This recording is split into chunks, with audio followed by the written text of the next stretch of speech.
Ушул видеону жанакы куудул Тынар агабызга жиберип койсоңуздар. Есіңіздер алып қойыңыздар. Кейбір молдалардың немесін салыштырмалығын айтып бердім эле.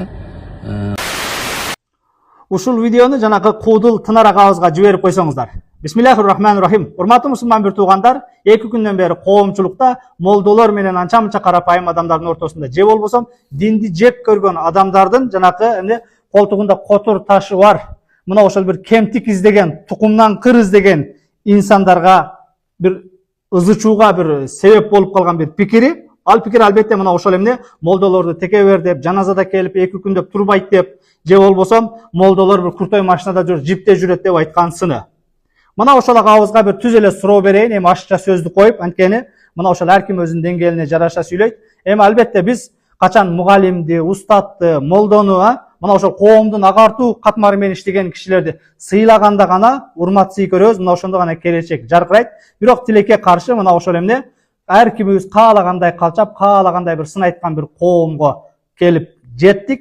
Албетте мына ошол Тынар агабыз молдолор жаназага жипте келет, жанакындай куртой жол тандабастарда келет деп айтыптыр. Эми ошол Тынар агабыз минген, же бир көчөдөгү бир жанакындай блогерлер минген, же бир артисттер минген, ким минсе мине берсин пешене тери менен. Эми ошол жөнөкөй катардагы адамдар минген унааны биздин аттуу баштуу молдолорубуз, устаздарыбыз минсе эмне үчүн болбосун? Биринчи суроо. Молдо эмне машина минбеш керекпи, унаа минбеш керекпи? Экинчиси апапакай таза кийимин кийип алып келет дейт. Апапакай кийимин кийбеген анча-мынча даватчы бир туугандарыбызды жүдөп калды, башка кылды, сакалын албайт, сылан-сылчан жүрөт, буту жарылып кетип, ага да сын айткан биздин коомубуз. Эмне молдолор тазарак кийинсек, ага да акыбыз жокпу? Ал эми үчүнчүсү мына ошол өлгөн жаназада 2 күндөп, 3 күндөп турбайт дейт. Тынар ага, сиз карапайым адамдар бир той кылганда башкада келип бир кызмат кылып бир 3 саат ашыкча турдуңузбу негизи? Же болбосом биз барып жаназа окуганда башкада 500 сом алып кетебиз да ашы барса. Кээ бир гана бир 1000 сом, 2000 сом бериши мүмкүн. Бирок сиз бирөө дүнүө бир тойго барып бир 20 мүнөт сүйлөп 500 сом алып кеттиңизби? Же болбосом молдо сыяктуу бергениңди бересиң да жөн кое берем, мен милдетим деп унчукпай кеттиңизби? Молдолор биз жаназа окуганга милдеттүү эмеспиз.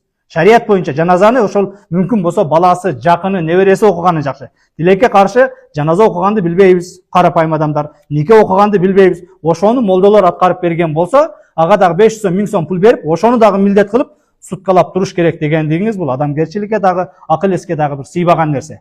Ошондон урматтуу мусулман бир туугандар, мына ошол Тынар агабыздын мен ушул суроолорума бир жооп күтөт элем. Өзгөчө бул пикириңиз коомдо мына ошол молдолорго карата бир терс пикири бар адамдардын бир жарасын тырмап, алар кайра ырбатып, мына ошол бир коомдо бир туура эмес талкууга бир жем таштадыңыз. Албетте бул аалымдардын эти, устаздардын эти ууланган, бул ууланган этти жеген адам оңбой калат. Антсе дагы мына ошол эстин бар этегин жийишибиз керек. Эми бул жанакы үйрөнгөн адат калабы, үйгө жүгөн салабы деп, баягы тайягы таягы деп, бул уже сиздин дин боюнча 3-чү жолку бир жаңылыш кетирген сөзүңүз. Мына ошого футболду сүйлөң, саясатты сүйлөң, жанакы өзүңүз айткан молдолор коркот деген жанакы депутаттарды сүйлөң, бирок динге киришпей эле койсоңуз. Мен студент кезимде убагында мына ошол Жубак ажыны дуурап коюп, ошол кишиден кечирим сураганыңызга дагы тирүү күбөбүз. Андан кийин мына Фатиха сүрөсүн башка кылып шылдыңдап чыгып, аны дагы сатираңарга аралаштырып, ыймандан чыгып кете жаздап, балким ыймандан чыгып да кеттиңер, ошо тийин тобо кылдыңар.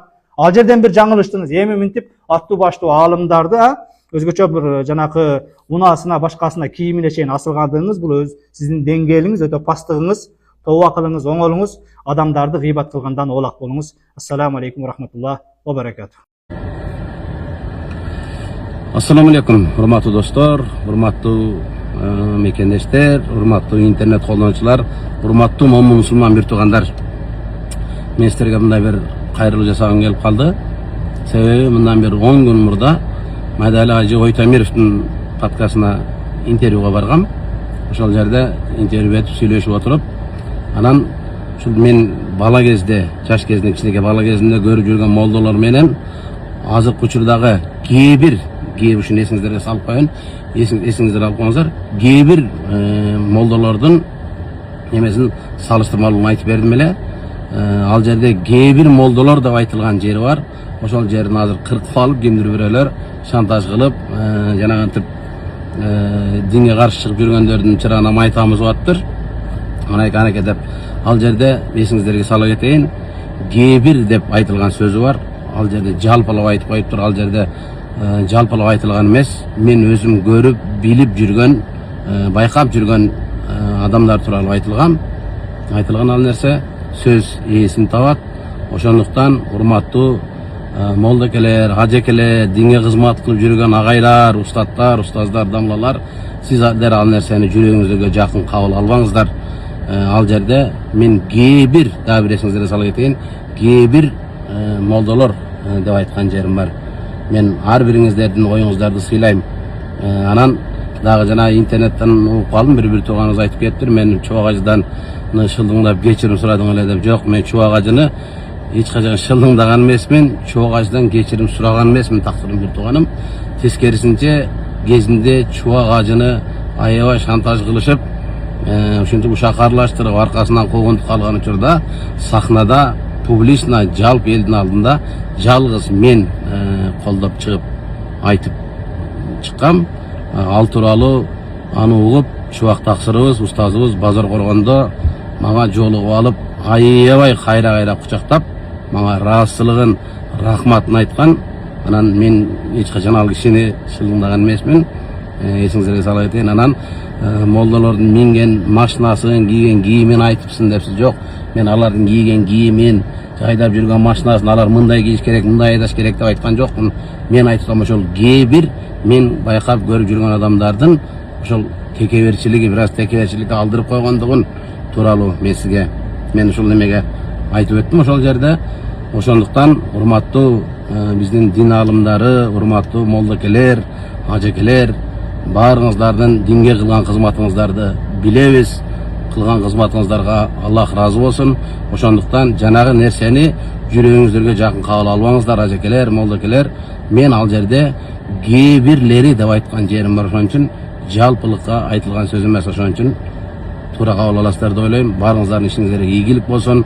Алланын жолуна кызмат кылган таксыларыңызга Аллах ыраазы болсун. Аман болуңуздар, үй бүлөлүк бакыт каалайм. Баарыңыздардын ишиңизге ийгилик болсун. Ассаламу алейкум рахматуллах ва баракатуху. Вассалату вассаламу ва расулилlah.